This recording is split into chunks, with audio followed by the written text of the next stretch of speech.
Okay, hey everybody, it's the Education of a Weaponized Man podcast. Welcome once again, Thursday night, 7:30 p.m. live here on YouTube as well as Facebook. I have Coach Dustin, Coach Brad with me. Thank you guys for joining me again tonight.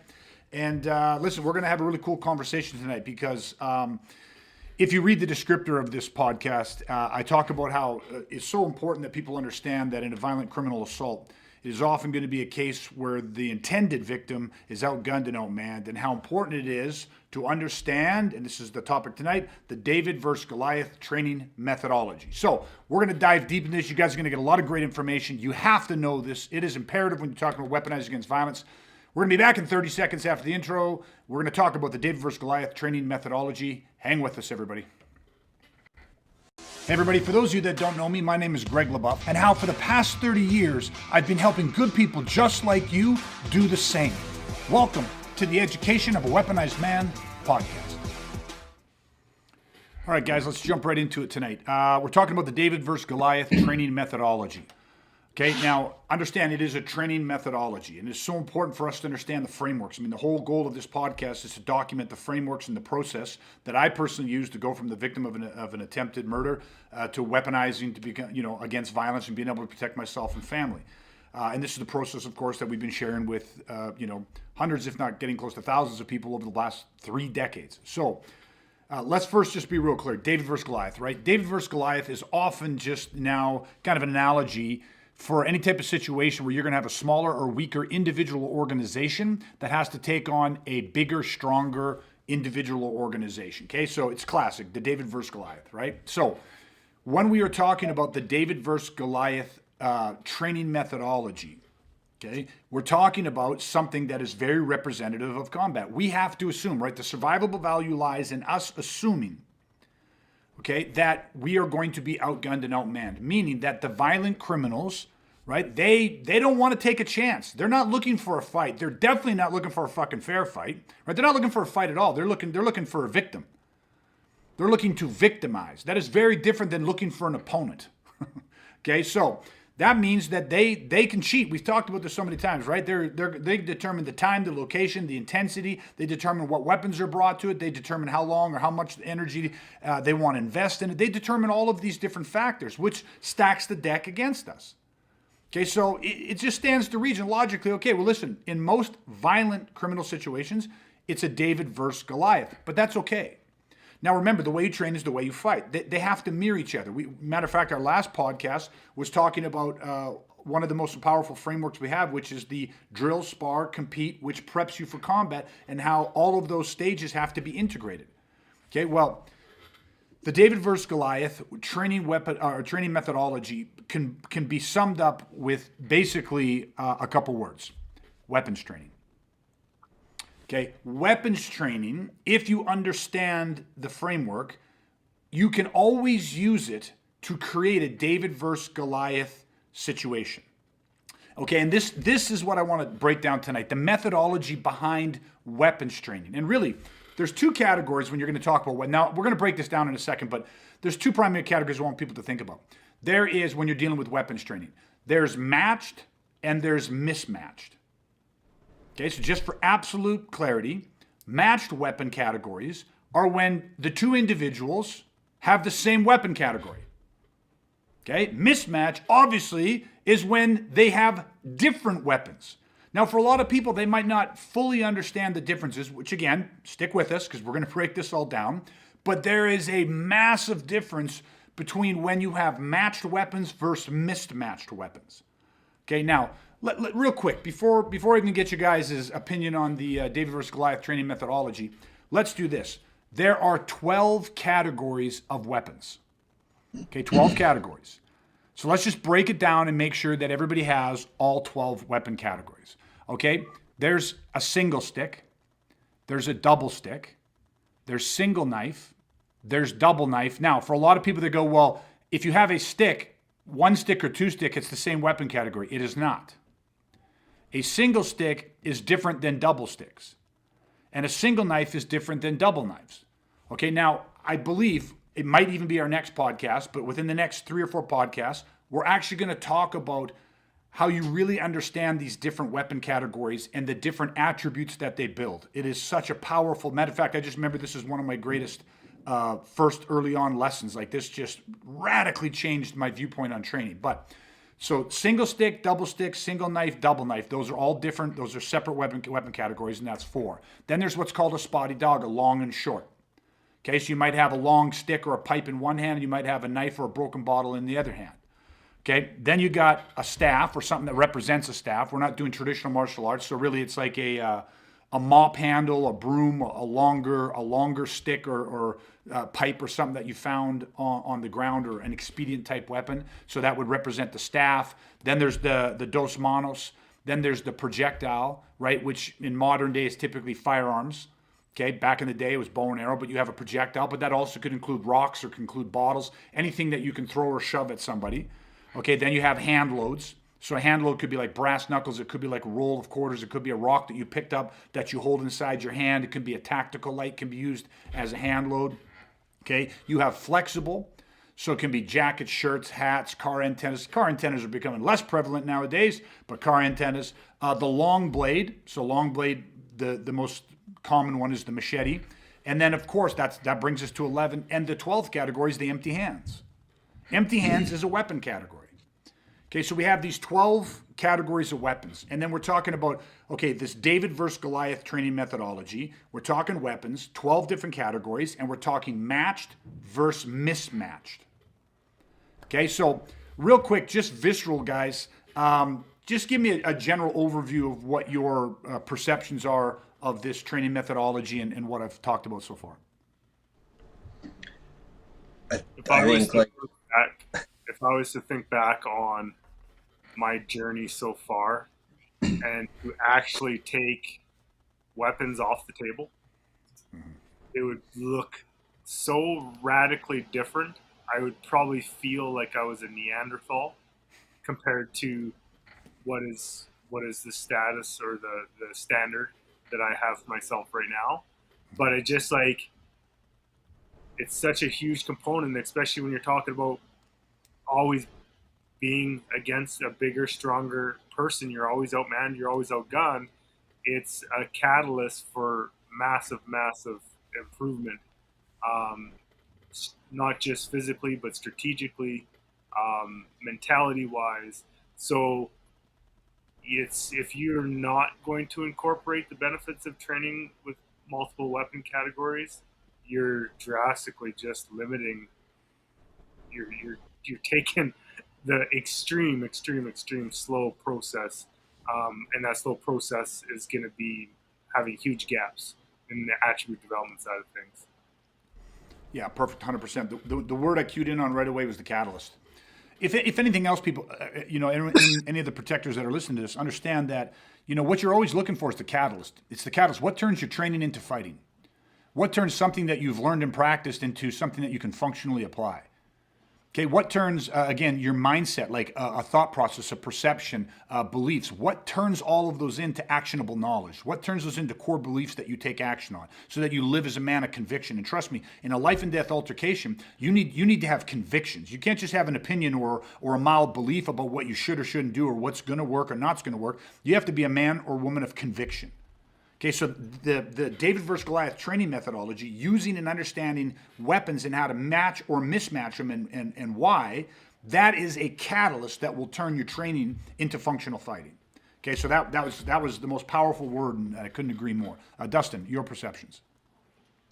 Yeah, I mean, obviously, as we'll unpack tonight, there's so many different ways you can use weapons in training to bring out a lot of different benefits from it. But one that always hits me first as soon as people start talking about training with weapons is that analogy of driving on the highway. You're going somewhere and you're on the highway doing 100 kilometers an hour, or, well, let's face it, 115, 125 kilometers an hour for like an hour, 2 hours, 3 hours. And then you come up to whatever city, town you're going to, and that speed limit all of a sudden drops to 50. And every driver can relate to this. You slow down to 50 or 55, whatever. And what does it feel like? It feels like you're in slow motion. Everything's happening so slow, it feels like, because your central nervous system has been operating and adapting at a much, much higher speed. And I think that's just one of the massive benefits that weapons training brings is your central nervous system and all your attributes, everything is forced to operate at such a higher level. And then the second you take those away, it's like now everybody's moving in slow motion. And it's that exact same sort of feeling. And it's just, to me, it's one of the coolest things about weapons training. Yeah. Perfect. Okay, so Brad nailed the word catalyst, which is powerful, and Dustin, you nailed the word adapting, and how when you weapons train, again, matched versus mismatched, we're going to break this all down in a few seconds, but it turbocharges your attributes. Your body literally adapts and operates at a higher rate of speed. Why? Because this is what weapons do for us. Now, one of the caveats or one of the core notes we have to put in on this, right? When we talk about weapons training, understand that whatever weapons you have, a knife, a stick, a bat, remember this, you can break weapons. There's 12 different weapon categories. Break them into 3 different categories. There's a designed weapon. Well, usually we start off, there's natural weapons. Meaning what? Well, your elbow, your thumb, your headbutt, your knee, your teeth. I mean, those are natural weapons. They just exist on your body, and you can weaponize them and use them to relay injury. So those are natural weapons. Then there are designed weapons, right? You can go out and buy a knife. You can go out and buy a gun. You can buy a crossbow. You can buy a spear. I mean, you can buy things that are designed, maybe not all for, some are designed for human versus animal, whatever it is. But the point is, it's a designed, manufactured thing. And then there's expedient.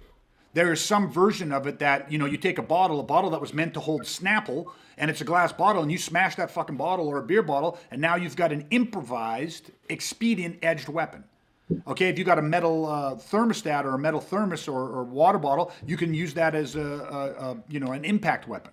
Okay, so there's natural, there's designed, and there's expedient. There's 12 different weapon categories. So whatever those weapon categories are, you can be matched or you can be mismatched.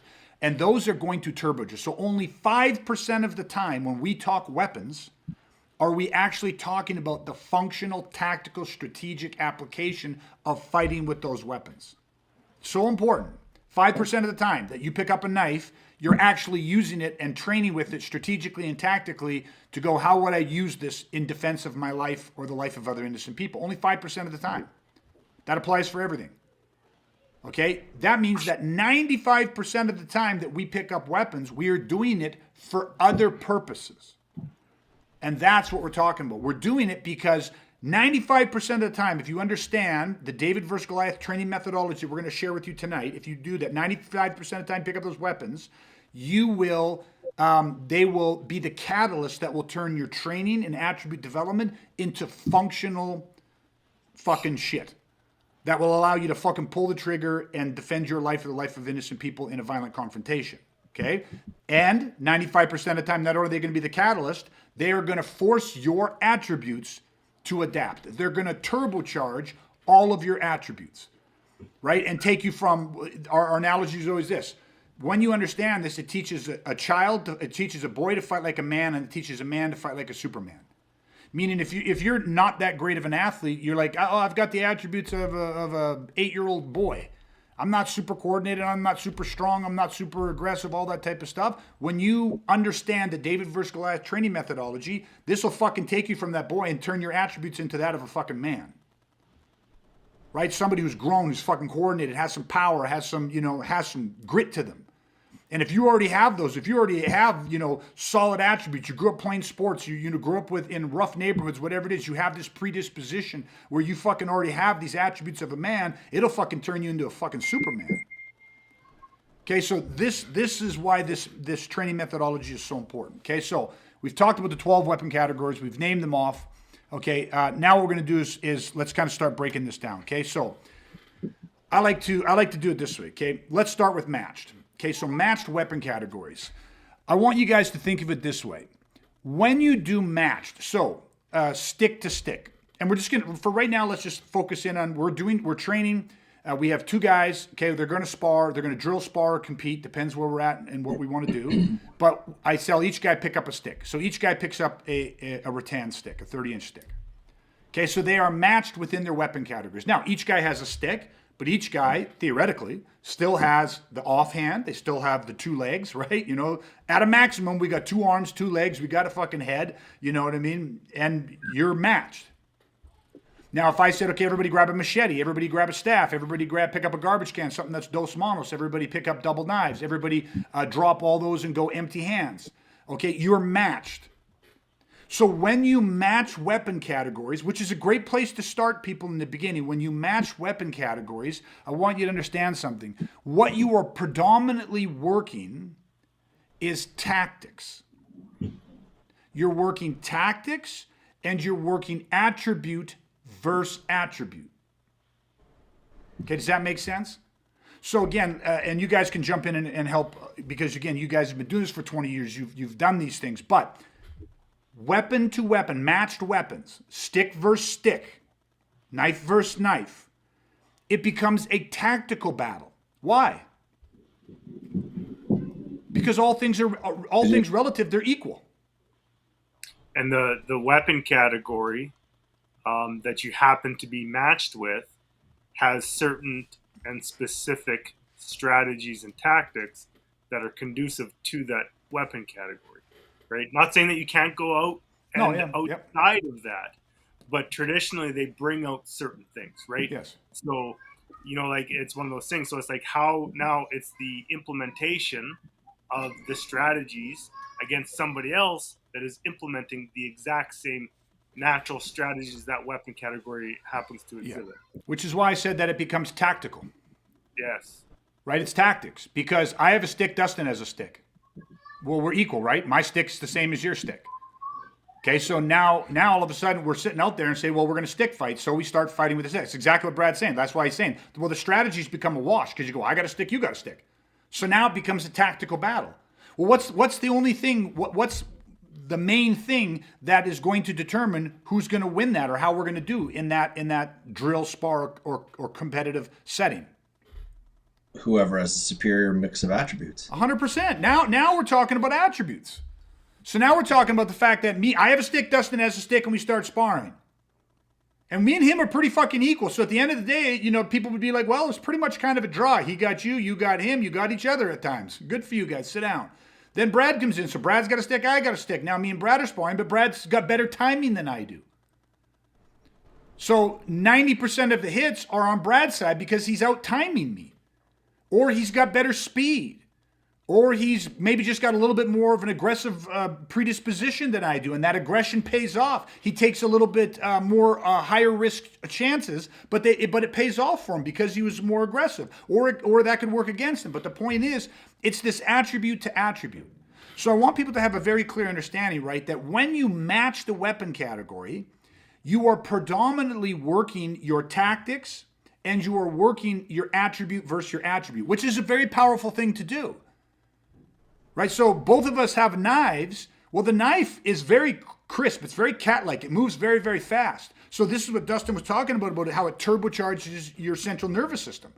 When you got a guy and he's quick with the knife and he goes up towards the head and he reverberates down, drops down and slashes the leg, and then, right away he's gone again. He's 3 feet away already. Bridges in, goes head, drops down, slashes leg, and he's gone again. Well, you got a knife too. So now when he goes for your head, you're going to cut the hand, let's say, but he drops down the leg, but your knife drops down, and you get a low redondo and you cut his hand or something. Like your attributes are being turbocharged. I have to move, the tip of a stick, can move well over 100 miles an hour. Well, the fastest punch isn't moving at that speed. A knife has the ability to reverberate. The way punches, empty hands, just can't do that. So all of a sudden, a guy comes in and he throws this slash combination at you. Again, you have to start processing information at an incredible rate of speed. Again, Dustin's analogy of driving on the highway 150 kilometers an hour, come back into a school zone doing 30. It's turtle-like for you because your central nervous system has been processing, okay, at an accelerated rate. So the matched weapon categories are very tactical and they're very attribute to attribute. Now, they have their benefit. Great place to start, people. But what do we know about combat? You're often going to be what? Mismatched in some way. Size, strength, skill, capability. Exactly. Perfect. You're going to be mismatched in some way. How? Well, they're going to outgun you. Right? There might be more of them that may be bigger than you, stronger than you, faster than you. They get to choose the location. They get to choose the time. They might get you while, they kick your door down at 3 a.m, get you while you're sleeping. Like the point is that you are often going to have the deck stacked against you because criminals, newsflash, don't fight fair. They're not looking for an opponent. they are looking for a victim. The definition in those two alone, most people fail to fully comprehend what that means. Okay, so mismatched weapon categories better mirror what you're actually going to typically face in a violent criminal assault. Okay, so let's break into this now. So what do? We mismatch the weapon categories. Now, at a certain point, like I said, matched is very important. When you're laying a foundation, at times, depending on who the individual is, you match the weapon categories to teach them the basic strategies, the basic tactics of that tool, of that weapon category. Okay, plus you're building fundamental attributes. But once you've kind of laid this foundation, you need to start thickening that foundation. Not building on top of it, but thickening it. Right? The skills are only going to be as good as the foundation that you lay for it. So we're not ready to start building all this fancy shit on top of it. We're going to thicken the foundation. And how you do that is by mismatching the weapons. Now, let's break this down. So if we go into an example, I give Dustin a short blade, a single knife. Okay, so he's got a single knife. And then I give Brad something that represents the staff. Again, not the traditional actual fucking staff. I go outside, I unscrew the fucking handle off my fucking shovel from the winter, and I hand it to Brad. I could leave the shovel end on it, but let's just say I actually unscrew it, pop it off, I give him the handle. So now he's got something that's about 5 to 6 feet long, a broom handle, mop handle, whatever you want. Now he's got his quote unquote staff. And now all of a sudden, they have to start drilling. They start light sparring with that. Now, what's happened here? What's the dynamic that we automatically have to look at? It stops just being tactic to tactic, and it starts to become what predominantly? And I think that's the key worth highlighting. Is it's a mistake a lot of people make, is when you mismatch weapons and they continue to drill, spar, compete as if they're not mismatched. Yes. Which I know isn't the point you're trying to make in this second, but like you said it, and it's like it's just worth repeating. Yep. Is people, you may end up with people who are like, okay, I have a knife and he's got a long staff-like weapon, and now we're still sparring or competing or drilling in the exact same way. 100%. We look exactly the same, holding something different, and it's like fail. You miss the entire point of what we're talking about. 100%. Because what happens automatically, see, what Dustin's talking about, where he's 1,000% right, is that we still battle tactics. I say, well, I got the staff, Brad's got the knife. So I'm going to try to use my staff, and I'm going to try, if I had the knife, what would I be trying to do to him? Just because I got a staff, I'm still going to do the same fucking things to him. So I'm still trying to just tactically beat him with tactics, which is really just saying, I'll use my attributes. I'm just going to be quicker with him. I'm going to be quicker than him. I got a little extra reach. I'll use a little bit extra reach with it, but I'll just be quicker with him. I'll time it better. I'll do all these things, and you're missing the picture completely. So you don't want to fail to miss what discrepancies the different weapon categories bring. Well, in this situation, what you're talking about, we'll call it long versus short to simplify, is range. Mm-hmm. You don't both want to be fighting at the same range as what the other guy wants to fight at, or compete at, or drill at, or spar at. Do you know what I mean? Like if I have a short blade, I need to be in close quarter. I got to get to him. Ultimately, if I want to end it, if I'm looking to like terminate, end it, I need to be close. Mm-hmm. Well, his long broom handle, shovel handle, staff, whatever it is useless at close range. Yep. That's the last place he wants to be. Mm-hmm. So if he's not able to see the difference, and I'm not able to see that difference of where we both want to be, then again, you're missing the point of what those weapons are supposed to bring out. Yep. Now it's very important that we clarify something here, though. What does it automatically change? Matched weapons is tactics versus tactics, attribute versus attribute. The second you mismatch them, it's not just range. It becomes something different. It becomes what? It becomes strategy. Yeah. See, the staff is a longer range weapon, right? It's like, again, I need to be in long range to use the staff. But that is only one characteristic of the staff. That doesn't explain to me the strategy that I need to understand to be able to utilize that tool effectively, right? So each of these weapon categories, each of the 12 weapon categories has a specific strategic blueprint that you have to understand about it. You have to understand that before you can understand the tactics, before you can understand the tool. Otherwise, you will always just use it like a tool, meaning you will just try to impose or say, I've got this thing. You hand me a staff, it's in my hands. Well, now my attributes, I'm going to use timing and speed and sensitivity and spatial awareness, and I'm going to use my power, my aggression, and my durability, and my body mechanics, my weight transfer, my follow through, my emotional content. These are all just attributes. And now you could say, I'm going to use all of those, and I'm going to make the staff come to life. And if you've got great attributes and you're a great athlete, you will. But you've missed the most important. You are still just going tactic versus tactic. You're fighting the man. It's just fighting the man and saying, well, let's see who's got the better attributes. Like, let's see who's got, the better tactics. Tactics are what you use to make a strategy come to life, to get the strategy to work.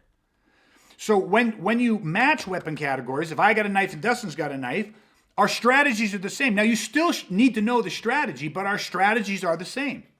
So that's a wash, because we're both going to try to do the exact same thing strategically.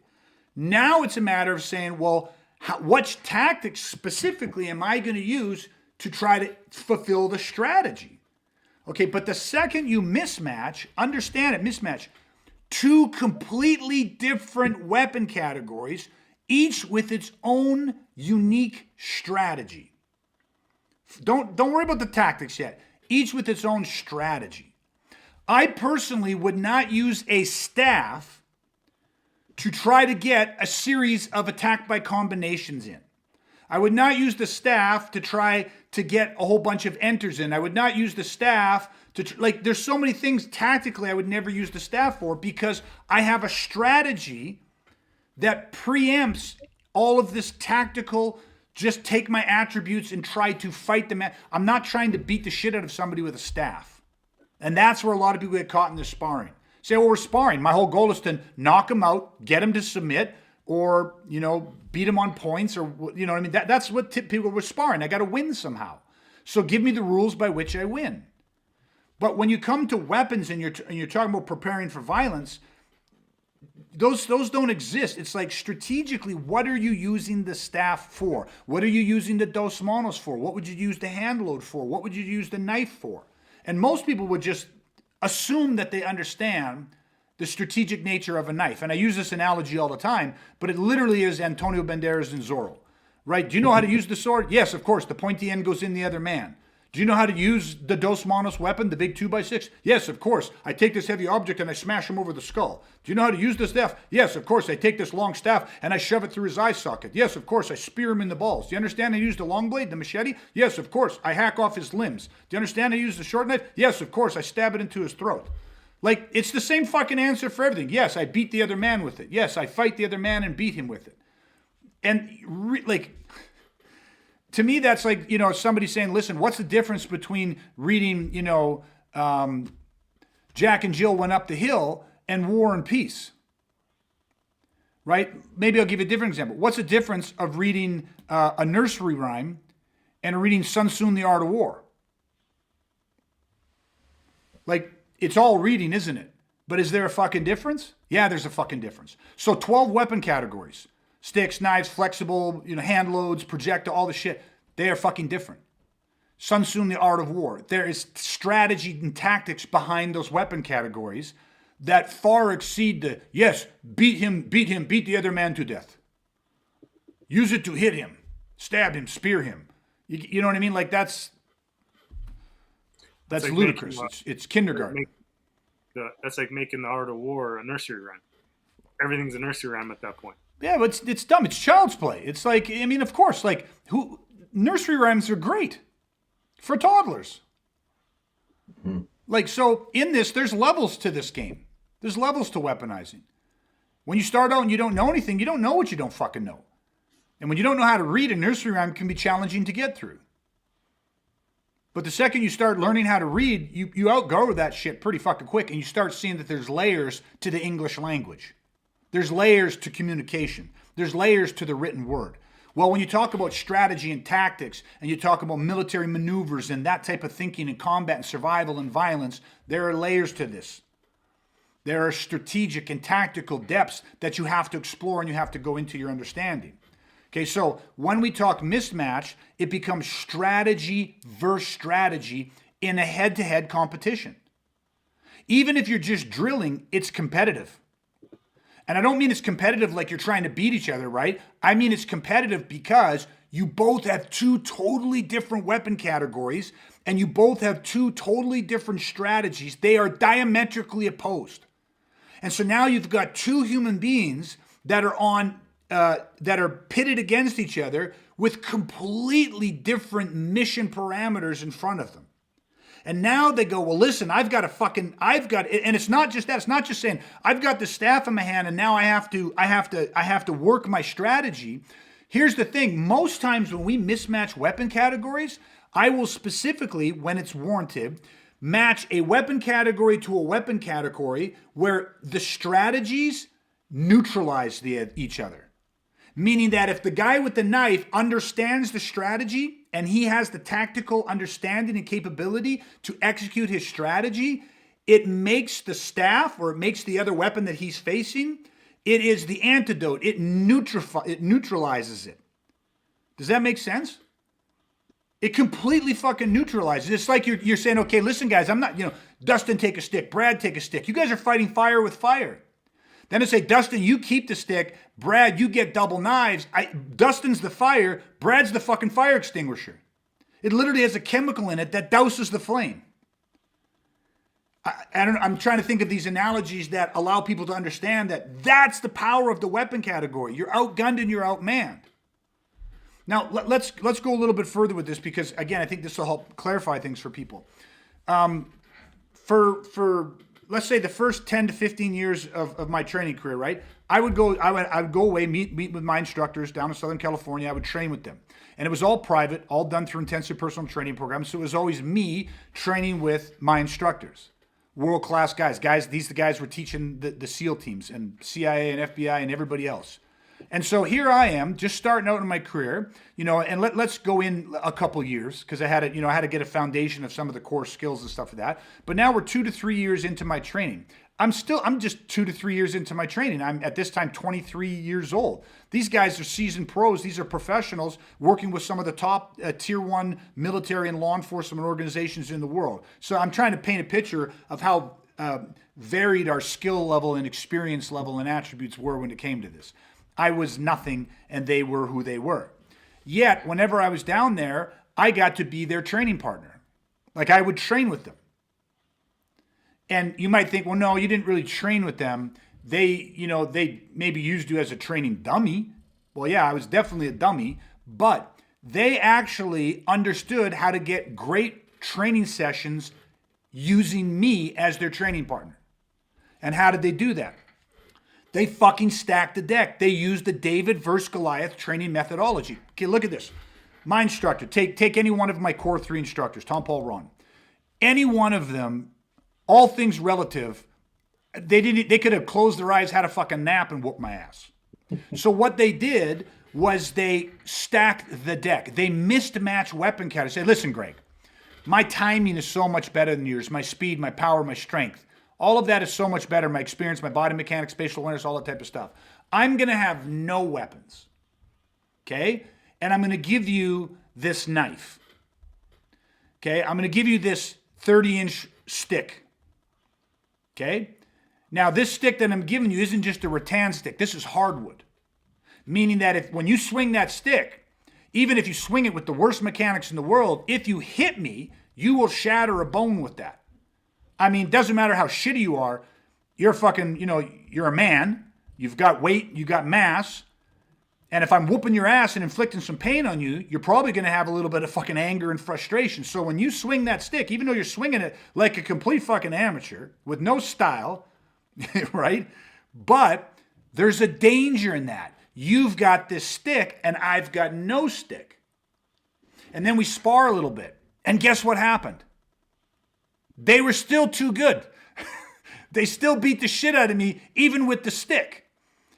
Right? Because the one stick, when I'd swing it, they were very respectful. Because like, listen, I can't make a lot of mistakes. It's a hardwood stick. But their timing and everything else was so good, they still ran me over. So then they would go, here's what we got to do. we got to make you a better Goliath. So now I'm going to give you a second hard stick. So now you've got double sticks. So now you can use the right side of your body and the left side of your body. Now you can do better attack by combinations. You can do spears and thrusts. Plus you still got your kicks in your legs and all the other stuff. And then we'd spar. And guess what happened? They still kicked the shit out of me. Only thing is, it was marginally harder. So if we sparred for like a 5-minute round, okay, if we just went empty hands to empty hands in a 5-minute round, well, here's the truth. I never made a 5-minute round. I couldn't make if they wanted it, it would have been over in 10 seconds. But even if they were going light and just playing with me, I could barely last a minute, minute and a half. Why? Because they're just that much fucking better than me. So that's not a workout for them. The second they gave me the first hard stick, and now all of a sudden I'm moving around, and a lot of it is like just fear, is all of a sudden you're swinging that stick. And remember, when you're not that good, you don't swing in predictable manners. You swing in more unpredictable manners, which is like off the blueprint. So now all of a sudden we're doing 2.5, 3-minute rounds, and they might get in on me 2 or 3 times. But you see what happened all of a sudden? All of a sudden, I'm actually in there for a 2.5-minute round, and at the end of it, they had a bead or two of sweat coming down their head. Why? Because the level that their attributes had to be at, the level that they had to operate at, was much higher with the stick in my hand than without the stick in my hand. David versus Goliath. When they put 2 sticks in my hand, I could do a solid 3-minute round. But then they got even smarter. Say, listen, that's pretty good, but it's not good enough. We got to make you an even bigger Goliath. So they said, keep the hard stick. And then what they do is then they put a knife in your hands. And sometimes it'd be an aluminum training knife. And then other times they'd give me like a slightly dulled steak knife or a sharper butter knife. I know it doesn't sound like much on a butter knife. Point is, what happened? Now all of a sudden with a bit of a dulled down steak knife, well, a steak knife was dulled down and rounded on the tip, but the steak knife would scratch cut. You get what I mean? Like it wouldn't slice, but it would scratch cut. And the point is, it became all of a sudden this real knife in my hands, although it was modified. But all of a sudden now I had a hard stick for long range. And if they bridged past my stick, which is what they were doing, they bridged past the 1 stick, they bridged past the 2 sticks. What did I have in my hand all of a sudden instead of the second stick? I had the knife. So the second they got into me and tried to take me down or whatever, I'm slashing at their neck. I'm slashing at their arms. I'm fucking flailing I'm slashing at them. And guess what happens? Torn shirts, some slight, cuts and small lacerations, little scratches. Now, all I'm trying to share with you is what they did was apply a training methodology. So the second that they put that knife in my hand and I had the hard stick, the stick can break bones and the blade's going to cut the skin. The second that was in play, how long do you think I was able to last? How many times do you think that they got in a 5-minute round? Way less. Yeah, but the reality is what? Did they get in? Did they still fuck me up? Yep. You know why? Because they're fucking world class. That's how. But how they did it, the strategies that they had to employ, put it this way, they had to use very different strategies than what I was going, look, I got a stick and I got a knife. I know the strategies that are going to, if I can get them to play my game, if I can get them to fight the man and fight the way I want, I don't care how good they are, I'll break something or I'll cut something. And they might get me after that, but at least I'll walk away going, well, I broke something and I cut something. Fuck you, right? So they had to play and employ a completely different strategy. All of a sudden, they're doing attack by draws. They're changing their presentation. They're getting me to play their game. They were destroying my objectives, not letting me get into my game, not letting me get into my strategy. They definitely didn't fight man-to-man and make it tactic versus tactic and attribute versus attribute. It became strategy versus strategy. So, and at the end of that, they got a way, way fucking better workout. Now, it was challenging for them. In a way that it forced them, it became a catalyst for their attributes to grow. And most importantly, what did it more mirror? What did it more represent? What you might face in combat, and violence. Yeah. Mismatch, everything. Yeah, and here's the thing. We're not even talking about mismatched weapons. No. Right? We're not even talking about, oh, it mirrored combat, meaning what people think you just said, oh, that mirrored what happens if I get in a situation where the guy has a hard stick and a knife, a long pipe and a knife. Now, maybe, but that's not what you were talking about specifically or solely, is it? No, Not at all. no, you're talking about everything you said before. Bigger, stronger, better, multiple opponents. They choose the time of day. They choose the place. They choose everything. It's a You choose nothing, representation. Yeah. What was that, Brad? Say that again. Said it's a representation. It's Of not somebody that is fucking high on bath salts. They don't feel fucking pain. Their eyes hanging out of their head and they don't even fucking know it. So they just keep marching forward. They've done a little bit of, some boxing. They got some mechanics to them. They got just pure rage to them, right? You're outgunned and outmanned. Right? It's David versus fucking Goliath. Even though you sit there and say, listen, I'm fucking world class. I'm the hand-to-hand comm instructor for the U.S. Navy SEALs. There's nobody on the planet that could fucking kill me. Well, that's a bunch of bullshit, isn't it? I don't care how fucking great a warrior you are. You can die in fucking violence. And you can die quickly and easily in violence.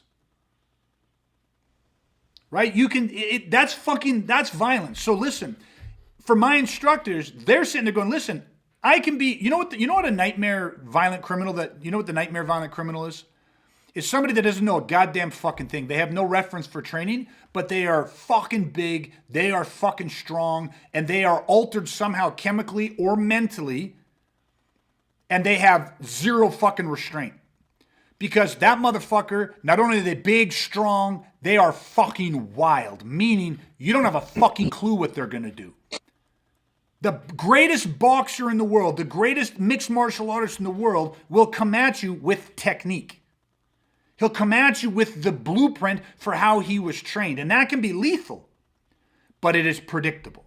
Rickson Gracie himself at the peak said, put me anywhere in the world, in any ring, in any fucking cage, and put anyone, even the devil of himself, put him across from me in the cage, and I'll fight him. I may not win, but I'll fight him. And I'd rather do that any day of the week than be in the back alley in New York City at 3 o'clock in the morning surrounded by 4 15-year-old kids that have a fucking desire to want to destroy. Because with them, you don't know what the fuck's going to happen. You don't know whether they're going to shoot you, they're going to fucking ambush you, they're going to fucking inject you with something fucking, who knows what the fuck they're going to do. You understand? Like, he got that concept. And so the mismatched weapon categories, the David versus Goliath training methodology, when you're talking about weaponizing and preparing people for violence, you always create the mismatch. You take someone brand new, say, listen, we got you the fundamental base of skill. We started the foundation, right? You got to learn some stuff, okay? But now what we're going to do is we're not building on it. We're going to lay a thicker foundation. We're going to bulletproof the foundation. So right from the very beginning, very, very early on in your training, you start getting this mismatched weapon category, this David versus Goliath. So now you start saying, okay, now you get the knife and they get the stick. Now I can if we have a guy in class, and I'll let you guys answer this, right? All the time when we train in our Inner Circle Sunday, right? That's my core Inner Circle group, guys that are lifestyle guys, hardcore guys. The Inner Circle group, there still is a variance of experience. You got some guys that are as new as 3 years, and you got guys that have been around for 25 years, like yourselves. When we work within this group with a varied experience, although everyone in there is lifestyle committed to this, when you guys train with each other, do you have guys you go, oh, I hate training with those guys because they're just not as good as me. They don't know as much. How do what's that experience like when you guys are training with people that are quote unquote not as good as you, less experienced as you, not as talented as you, don't have the attributes you have? What's that like?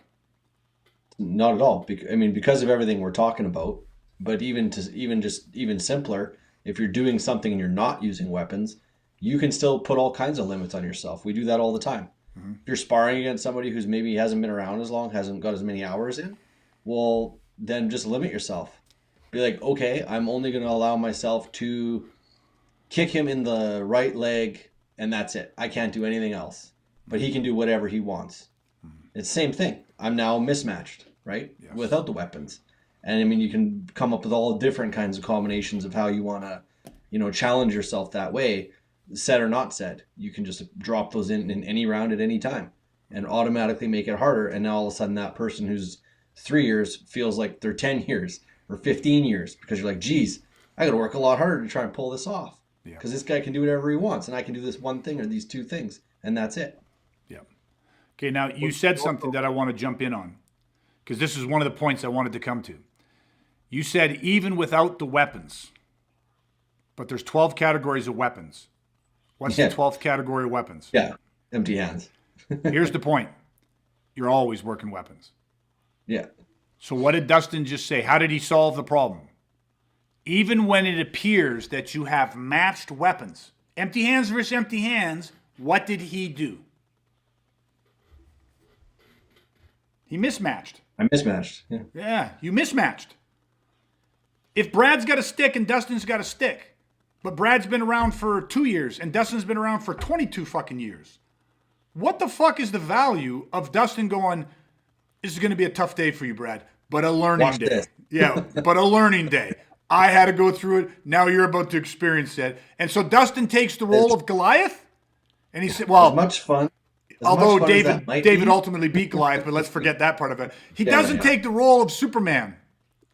Go ahead, It might be fun. I'm just going to say, as much fun as that might be, and it would be kind of fun. At the end of the day, why am I there? Why do we do this? Trying to get better. Well, doing that, just taking it to somebody, you're not getting any better. Hey, sure, you're going to show what you can do. You show what you already know, but you're not going to leave that day any better than when you showed up. So you mismatch, you force yourself, you challenge yourself, force yourself to grow, and now you get better. Yes. And even like one thing that I'll add to it is just a little bit of a different spin is because, you know, me and Dustin have been training for a long time. Obviously, we all have been. We have a rapport, right?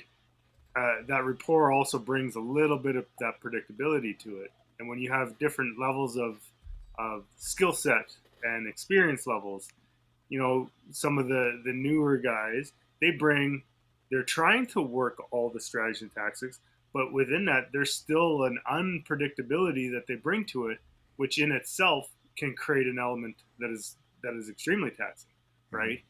Especially if you're not just being like, well, I'm just going to make sure you have a real bad day and oppose my will. If you're trying to work something and there is that unpredictability that they're presenting, you know, it can, you know, work in your favor too. Oh, 100%. You see, again, like we got right where I wanted it to be. I need people to understand that we always mismatch. Always create a David and Goliath training methodology. I mean, I heard this from the very beginning of my career. Like I said, the first bit I got, you know, they're showing you. They're just showing you some things, getting you some strides. They're building a very thin base. But how they bulletproof and thicken the base and really get it ready for shit to be built on, right? You're not going to rise to your expectations. You're going to fall to your level of training. How they do that very early on was by teaching the concept of the David versus Goliath training methodology and mismatching weapon categories. So even if we were empty hand versus empty hand, somebody always, right? You took turns playing the role of David and you took turns playing the role of Goliath. So they would turn around and say, okay, Greg, you're all you can do is use footwork and angulation, right? You know, Dustin, you can use your jab and your cross, so you can use your hands. So now all of a sudden I'm moving around sparring and I'm doing everything just like I'm sparring. The only difference is I actually can't hit you with anything. But every time that you come forward with your hands, you're trying your best to nail me with your hands, whether that's both hands or they made you just use one hand or they say you can use your right hand and your left leg. But all of a sudden, you have offensive tools, and the offensive tools that I'm armed with are my zoning, my ability to angle, my ability to zone to zero pressure, to get off the X. And that turbocharges my footwork. And so for that moment in time, it's saying, listen, there might be a moment in time in a situation where this person that is bigger and stronger than you is fucking exploding offensively, and the best thing and the only thing you can do is get the fuck off the X. Right? Like, so now in training, what if in training you just naturally are a bit bigger guy, or you have a little bit faster hands, or you have a little bit more experience, and so every time that somebody offensively kind of tries to vomit on you and offensively kind of tries to butt rush you, you know what I mean? Your jab and your cross and your kicks, stop that. And you go, well, that's great for me because I just happen to be a bit better athlete. Good for me. That's what but I train, I lift weights, I run. Listen, in a violent situation, they're not looking for a fucking opponent. They're looking for a victim. So they're going to blitz you. At some point in time, your superior speed, your superior body mechanics, your superior reach, your superior whatever that got you through training is not going to be superior. It's going to be inferior. You can walk around your training dojo all day long going, I'm the Goliath and you're the fucking David. Only difference with this scenario is David ain't going to win this. Goliath stomps David. That's what typically happens. Okay, we all love the underdog, but time again, Goliath stomps the fuck out of David. That tends to be what happens. Okay, we just love to remember the underdog story. So we are always going, fuck that. You know, like, which role do you want to play, Greg? Do you want to be Goliath or do you want to be David today? I want to be David. Not because I want to be the underdog that knocks the bigger fucking guy out, that's all great. I look at it as like, I'm going to have to be that guy when it comes to a violent criminal assault. I'm going to have to be David. I don't get to choose another role in this. No matter how long I've trained and how many hours, countless hours, years, time, energy, money, passion, blood, sweat, obsessiveness that I put into this, when and if I face violent criminals, I am not going to be Goliath. I never trained for that. I don't wake up going, I'm superior because I've trained. They have not. That will be their undoing. It's the exact opposite. I'm going to find myself in a situation where there's just so fucking many of them. Or they're fucking, armed better. It's the time of day. It's the location's going to work against me. All this shit's going to stack against me. And I got to figure out how I survive as David. Well, here's the good news. For the past 30 years, I was taught a David and Goliath training methodology where I am obsessive about putting myself in the role of David. Dustin, you can use your 2 hands and I can't. Dustin, you get 2 sticks and I get nothing. Or Dustin, you get 2 sticks and I only get a knife. Dustin, you get a staff. And here's we've mentioned this, but the David versus Goliath, when I go back to the analogy with my instructors, and I said, they gave me a hard stick and a knife. Well, there's lots of times when, as rounds went on, we got tired. The 2 sticks and the knife, they had better endurance. They had better, they were a better fuel management system. And so all of a sudden I'd start getting a little bit tired and they would start fucking dominating me the same way as if I had nothing. So guess what they'd do? Somebody else that was there training, they say, you jump in too. Now there was 2 of us. And they say, okay, Greg, you got the stick and the knife, and this guy had empty hands. He could clinch him, he could punch him, he could kick him, he could do anything. But the point is there's 2 of us. And if that was easy, then they gave the second guy a hard stick or 2 hard sticks or a stick and a knife. So now they're facing 2 of us, inexperienced guys, but we each got a hard stick that could fracture a bone, fracture a skull, and we each got a dulled down real blade that can cut or lacerate. You get what I mean? And now do you see the point is that there is no limit to this. You can always put yourself in a position where you're outgunned and outmanned.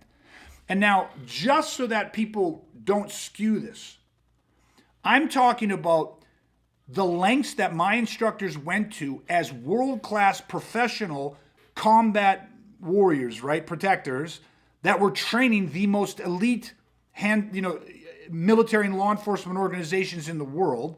That's what they needed to do so that I could be their training partner. They could actually get a workout and work their time and actually grow and get better. Well, when you bring it back to the average person in the real world, you don't need to go that big. But I love when we take brand new guys who have just got that foundation down, and then I say, okay, here's what we're going to do. I'm already better than you, right? Because I've been training longer. I'm better than you. So I'm going to give you this knife because the knife's going to help you a lot, better than your empty hands, right? And not only will it help you against me, but it's going to give you, some more tools. It's going to build your attributes. It's going to turbocharge your central nerve. It's going to do all these great things. But you get a knife, and I'm only going to use my right hand. Okay, and then we start moving around, and again, then it might be too easy. Then I give them the stick and the knife or whatever it is. We can up this in increments, but the greatest part of it is that I'm still outgunning them. They feel better because they're like, okay, he gave me the knife. But they don't get still that, like, I had the hard stick against Tom and Paul. I still wasn't better than them. But it gave me more options. Like, do you see the reverse of this all of a sudden? The whole time they were doing this to me, and the way that I explained the story is that I was explaining it from their perspective of how they were making me the Goliath so that they could be the David and train, despite our discrepancy in attributes and skill and experience. But at the exact same time, right, I was still the actual David. But when they put a stick in my hands, it's like David's slingshot. It gave me a fighting chance against them. So guess what I did in that role? I did more things.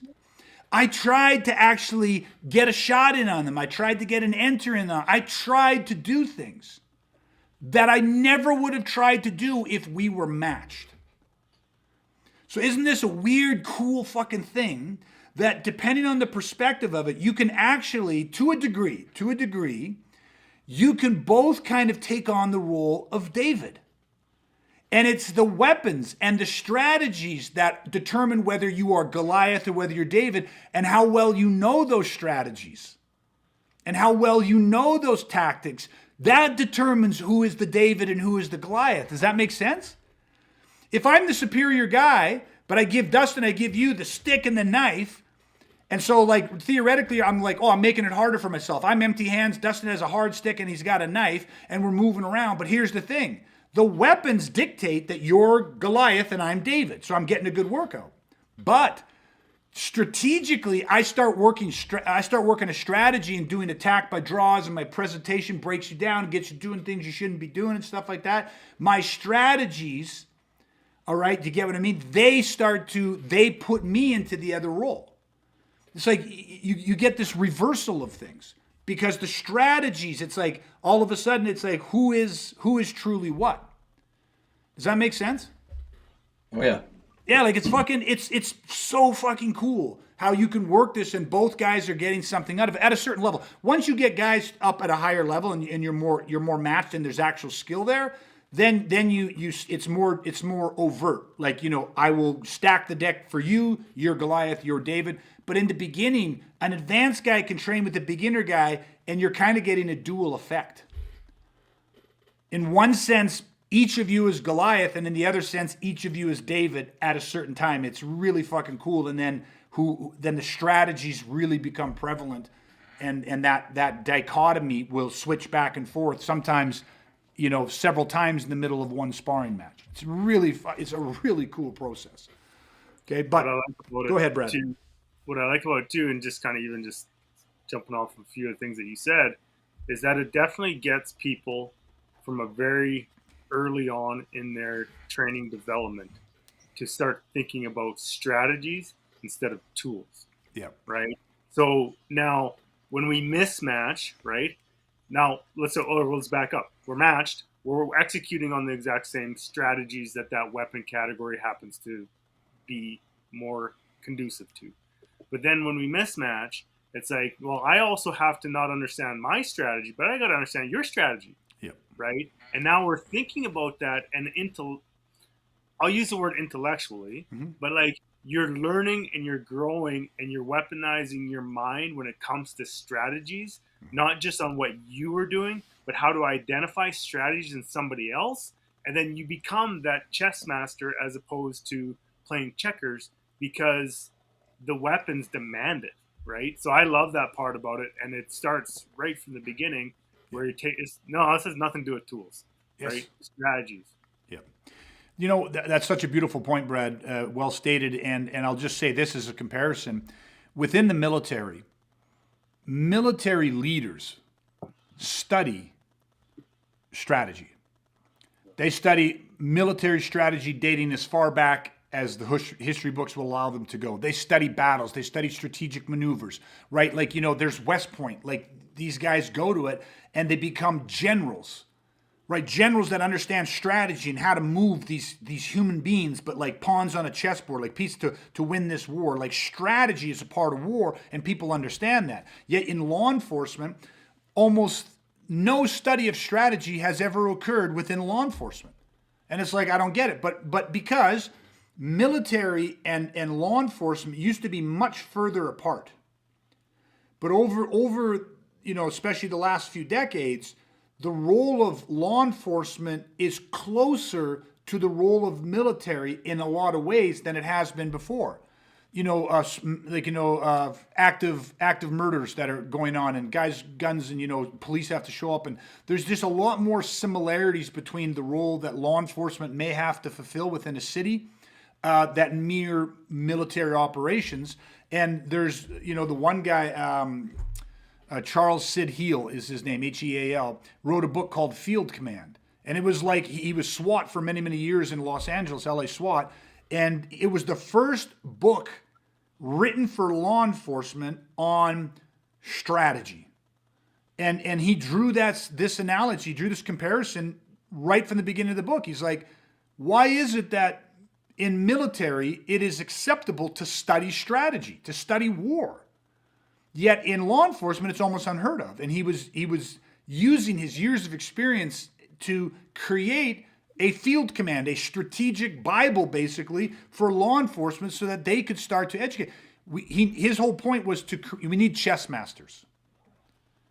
We don't just need pawns on a board. We need chess masters who understand how to move the pieces. SWAT needs to understand how to play the game of chess when it comes to SWAT-type missions.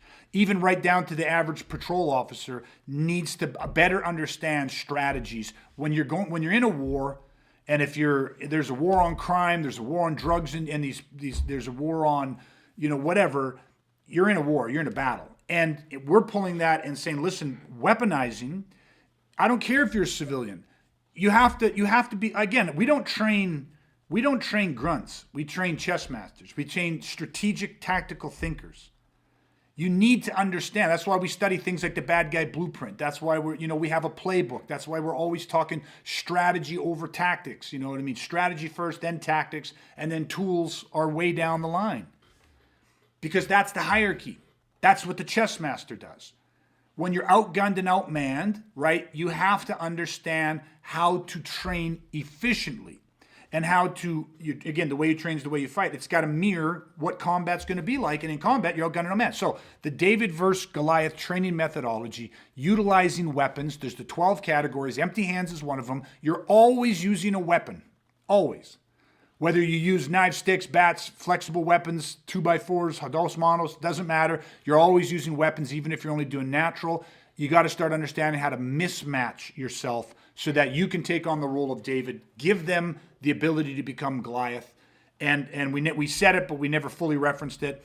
And if you have to, make sure you always do that by the numbers. Meaning, it can't be one-on-one. You got to equate everything you do to multiple opponents. So one-on-one is not the norm. One-on-one is the abnormality.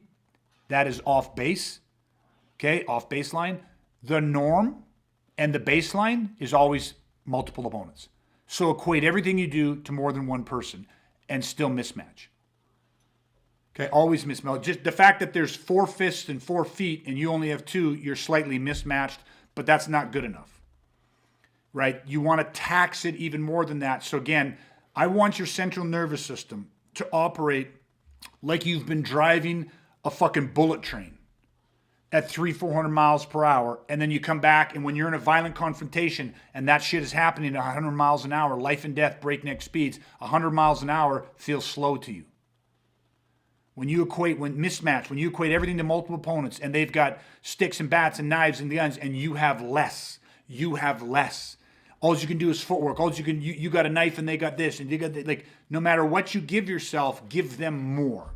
Stack the deck, give them more, and then flip back and make sure you reference our last podcast on drill, spar, compete, prepping you for combat, so you understand that you can mismatch from day one if you understand the dichotomy of drill, right? 80-20, spar, 20-80, to compete 100%, but with rules. And if you meld all this together, when you find yourself in a life and death righteous, asocial, facing imminent grievous bodily harm or death situation, you will be as bulletproofed and as prepared as any human being can possibly be on this planet. Because it won't be a shock to your system when these motherfuckers try to create the Goliath type situation that takes David off the face of this earth. That's when the motherfucker pops up, a weaponized man pops up, hits him with that fucking slingshot, and the whole world is shocked. Okay, but that doesn't just happen. It's not just luck. It's not just like, you can't just get out there and go, well, I'll just go harder. I'll just fucking swing harder. I'll just, you know what I mean? That's not the way shit works. There's no such thing as tough anymore. It's trained or untrained. It's weaponized or unweaponized. Okay, guys, any final thoughts on this topic? Just one because we say it all the time, but we didn't actually say it tonight. And that's, if violence is like, one last analogy, if violence is a 20-story building, a 100-story building, it's like you can take the stairs or you can take the express elevator. Yeah. And if you understood the training methodologies we're talking about tonight, it's like you stepped into the express elevator. Yeah. That's how you get there 100 times faster, is by using these types of training methods. Not weapons as tools, but as training methods. 100% well said. Brad, any final thoughts? Not for me. I think that's a pretty good analogy to wrap up with. I agree. That's a great place to end on. Okay. So, all right, everybody, listen. Hey, thanks a lot, guys, for joining us tonight. Great conversation. Again, very deep stuff, right, guys? We're not going surface with this stuff. We're going deep with this. If there's ever any questions, please feel free to reach out to us. We do this, this is not something that we get paid for. This is completely because we so deeply believe in wanting to help weaponize innocent, good people. You'll notice that we don't pitch our programs in this. We're not trying to convince people to train with us. We're telling people how it's done. This is the process that's been handed down from me, some of the top combat educators in the world. This is how they train. This is how everybody who actually has to operate in environments where it's life and death, where they're going to be scared out of their fucking wits and they need to take control of their mind and their body, their actions, and be able to preserve life. This is how they fucking train. Okay, so please, any comments, feel free to reach out to us. If you enjoyed this, as always, please take time to like, share, comment.